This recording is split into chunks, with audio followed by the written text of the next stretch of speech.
Students, आज का हमारा टॉपिक है एनाटॉमी ऑफ डाइकोट लीफ। द्विबीजपत्री पत्ती की आंतरिक संरचना कैसी होती है। तो पहले हम डाइकोट लीफ जो है द्विबीजपत्री पत्ती है उसके अगर बात करें तो उसको कहा जाता है डोर्सीवेंट्रल लीफ या पृष्ठाधारी पर्ण। डोर्सीवेंट्रल या पृष्ठाधारी क्यों कहते हैं? क्योंकि ये जो तना होता है या जो ब्रांच होती है उसके राइट एंगल पे लीफ लगती है। राइट एंगल मतलब लगभग 90 डिग्री पे ये लीफ लगती है। तो इसमें क्या होगा, जो सनलाइट गिरती है वो ऊपरी सतह पे ज़्यादा गिरती है बजाय निचली सतह के। तो इसकी पत्ती की जो दो सतह होती हैं, दोनों सरफेसेज हैं वो क्या होती हैं, डिफरेंट होती हैं, क्योंकि सनलाइट क्या होती है, डिफरेंट गिरती है दोनों पे। तो यहाँ ऊपरी जो सतह है इसकी अपर सरफेस है उस पर सनलाइट ज़्यादा है और उस पर सनलाइट ज़्यादा होती है, इसलिए वहाँ पे क्लोरोप्लास्ट की मात्रा भी क्या होती है, ज़्यादा होती है, जबकि निचली सतह पे क्लोरोप्लास्ट कम होता है। तो इसकी ऊपरी सतह को हम डोर्सल कहते हैं और निचली सतह को क्या कहते हैं, वेंट्रल। मतलब दोनों असमान हैं, इसलिए डोर्सल अलग होगी और वेंट्रल अलग होगी, अर्थात दोनों की जो स्ट्रक्चर है वो सेम नहीं होती, इसीलिए इसको कहते हैं डोर्सीवेंट्रल।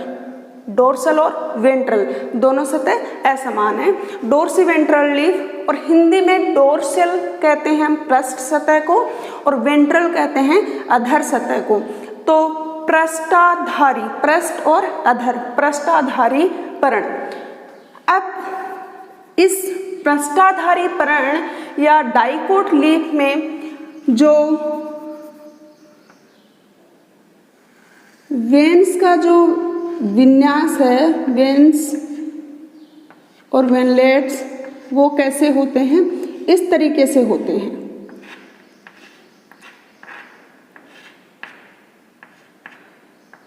रेटिक्युलेट फॉर्म में, जालिकावत रूप में। कैसी होती हैं? जालिकावत होती हैं, रेटिक्युलेट होती हैं।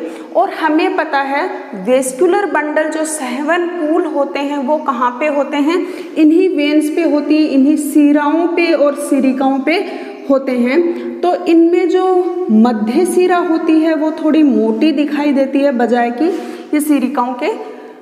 तो यहाँ पे जो वेस्कुलर बंडल होते हैं वो थोड़े बड़े होते हैं, जबकि इनमें थोड़े छोटे होते हैं। तो वेस्कुलर बंडल हमेशा कहाँ होते हैं, वेन्स और वेनलेट्स पे। अब हम इसकी जब भी इसका सेक्शन लेते हैं, काट लेते हैं, तो उसकी आंतरिक संरचना या अंदर की जो स्ट्रक्चर है, एनाटॉमी कैसी होती है वो देखते हैं। काट लेंगे तो इसमें, क्योंकि दो सतहें, एक अपर और एक लोअर, तो दो एपिडर्मिस होंगी, एक ऊपर की तरफ अपर एपिडर्मिस और नीचे की तरफ लोअर एपिडर्मिस। ये एपिडर्मल सेल्स होती हैं वो पेरेनकाइमेटस होती हैं, मृदुत की कोशिकाएं होती हैं।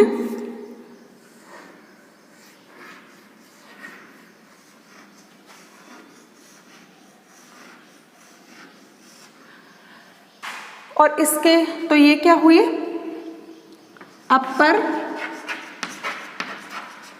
एपिडर्मिस। अपर एपिडर्मिस के ऊपर क्यूटिकल पाई जाती है। ये क्यूटिकल क्या होती है,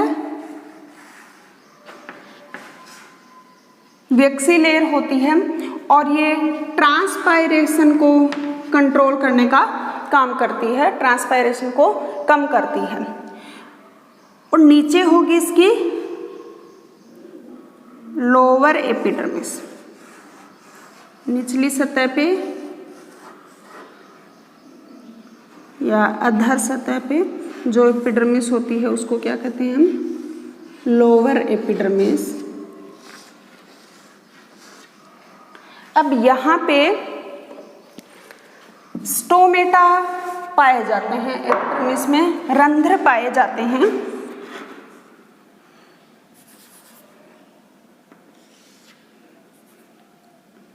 ये रंध्र भी हमने जब स्टोमेटा पढ़े थे, उसकी स्ट्रक्चर पढ़ी थी, तब देखा था कि जो डाइकोट लीफ होती हैं उनमें स्टोमेटा में जो गार्ड सेल्स होती हैं वो किस शेप की होती हैं? किडनी शेप्ड या बीन शेप की होती हैं, जबकि मोनोकोट्स में कैसी होती है? Dumbbell shaped. ये डाइकोट्स में कैसी हुई? बीन शेप्ड, और मोनोकोट्स में ये कैसी होती हैं? डंबल के शेप की होती हैं। जब मोनोकोट लीफ पढ़ेंगे तब हम देखेंगे उसमें स्टोमेटा की जो गार्ड सेल्स हैं वो कैसी होंगी? Dumbbell shaped. तो क्योंकि ये डाइकोट लीफ है तो इसमें स्टोमेटा की गार्ड सेल्स की शेप होगी बीन शेप्ड। हमें पता है रंध्र की जो गार्ड सेल्स की आंतरिक भित्ति है वो मोटी होती है। ये हुआ रंध्र स्टोमेटा।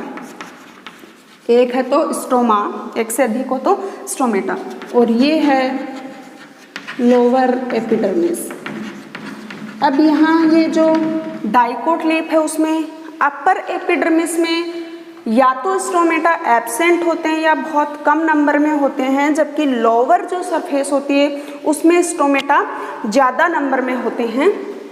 क्योंकि अपर एपिडर्मिस पे क्या है, अपर जो सरफेस है उस पर सनलाइट ज़्यादा गिरती है, इसलिए वहाँ से ट्रांसपायरेशन ज़्यादा होता है। तो ट्रांसपायरेशन को रोकने के लिए यहाँ पे क्या होता है, रंध्रों की संख्या या तो बहुत कम होती है या रंध्र एब्सेंट होते हैं, जबकि निचली सतह पे ये स्टोमेटा ज़्यादा होंगे। तो हमारा ये स्टोमेटा का फंक्शन क्या था? गैसों का आदान प्रदान करना, तो वो काम भी हो जाएगा और ट्रांसपायरेशन भी कम होगा। और निचली सतह पे भी क्यूटिकल पाई जाती है, लेकिन अपर एपिडर्मिस पे जो क्यूटिकल होती है वो क्या होती है? थोड़ी ज़्यादा मोटी होती है, जबकि लोअर सरफेस पे क्या होती है? पतली होती है। अब इन दोनों एपिडर्मिस के बीच में जो टिश्यू पाया जाता है उसको कहा जाता है मीजोफिल। मीजोफिल, फिल का मतलब क्या है? पर्ण, और मीजो यानी मध्य, मतलब इन पर्ण के मध्य में जो ऊतक है उसको पर्ण मध्योतक या मीजोफिल कहा जाता है, दोनों एपिडर्मिस के बीच में। और ये डाइकोट लीफ में क्या होता है? डिफ्रेंशिएटेड होता है, विभेदित होता है। अपर एपिडर्मिस के पास जो पाया जाता है उसको हम पेलिसेड टिश्यू या खंभ ऊतक कहते हैं, और निचली एपिडर्मिस के पास जो टिश्यू पाया जाता है उसको स्पॉन्जी टिश्यू कहा जाता है। ये मीजोफिल है वो क्या होता है? पेरेन्काइमेटस नेचर का होता है। तो दोनों एपिडर्मिस के बीच में जो ऊतक होता है उसको मीजोफिल कहते हैं। और किसको छोड़ के? क्योंकि यहाँ हम देखेंगे कि यहाँ वेस्कुलर बंडल भी होते हैं, तो वेस्कुलर बंडल को छोड़ के जो भी यहाँ टिश्यू होगा उस पूरे को क्या कहते हैं? मीजोफिल। अब हम यहाँ देखें, जैसे यहाँ वेस्कुलर बंडल होंगे, और वेस्कुलर बंडल में क्या होते हैं? जाइलम और फ्लोएम। तो जैसे ये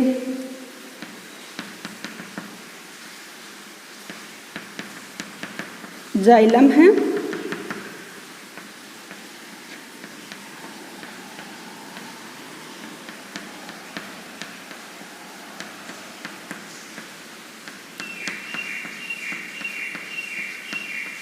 और ये क्या है इसमें? फ्लोएम। इसमें वेस्कुलर बंडल होते हैं, वो कैसे होते हैं? कंजॉइंट कोलेटरल टाइप के होते हैं और क्लोज्ड टाइप के। तीन नाम दिए, कंजॉइंट मतलब संयुक्त, कोलेटरल मतलब संपार्श्विक, और क्लोज्ड मतलब एवर्दी। मीन्स इनमें क्या नहीं होती है? कैम्बियम नहीं होती है। कैम्बियम या जो एधा होती है वो एब्सेंट होती है, क्योंकि इनमें सेकेंडरी ग्रोथ नहीं होती। तो ये हुआ। और वेस्कुलर बंडल के चारों तरफ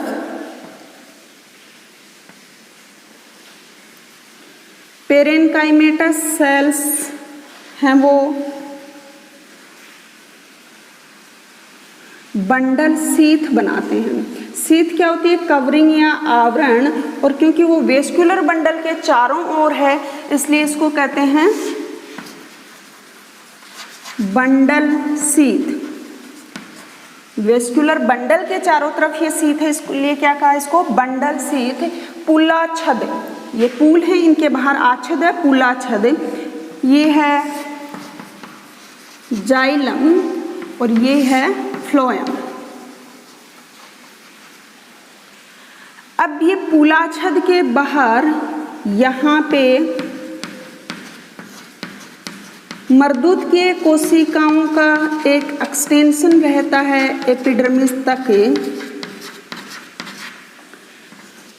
अपर एपिडर्मिस और लोअर एपिडर्मिस तक, जिसे हम कहते हैं बंडल सीथ एक्सटेंशन। ये बंडल सीथ का क्या है? आगे एक्सटेंशन है। और ये डाइकोट लीफ जो होती है उसमें ये एक्सटेंशन कौन सा होता है? कौन से टिश्यू से मिलके बना होता है? मर्दूत के या पेरेनकाइमेटस। तो ये है बंडल सीथ एक्सटेंशन। अब हम देखें, ये तो हो गई वेस्कुलर बंडल। अब यहाँ हमने कहा जो मीजोफिल है वो अपर एपिडर्मिस के पास जो होता है वो होता है पेलिसेड टिश्यू या खम्ब उत्तक। कोशिकाएं कैसी हैं? खम्बे नुमा है या कहें सिलेंड्रिकल है, इलोंगेटेड हैं और सिलेंड्रिकल सेल्स होती हैं। और इन सेल्स में क्लोरोप्लास्ट की जो क्वांटिटी है वो अपेक्षाकृत स्पॉन्जी टिश्यू के ज़्यादा होता है। क्लोरोप्लास्ट क्या होगा? इनमें बहुत ज़्यादा होता है। हमें पता है लीव्स में किसका फोटोसिंथेसिस होता है, मतलब जो लाइट एनर्जी है वो किस में कन्वर्ट हो जाती है? केमिकल एनर्जी में।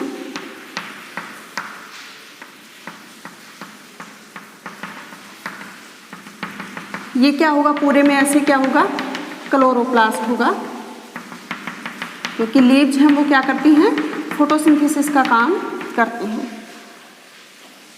निचली जो एपिडर्मिस है उसके पास जो टिश्यू है वो होता है स्पॉन्जी टिश्यू। और ये जैसे कि पेलिसेड टिश्यू है वो कॉम्पैक्टली अरेंज्ड होता है, मतलब बहुत कॉम्पैक्ट होता है, जबकि ये स्पॉन्जी टिश्यू है वो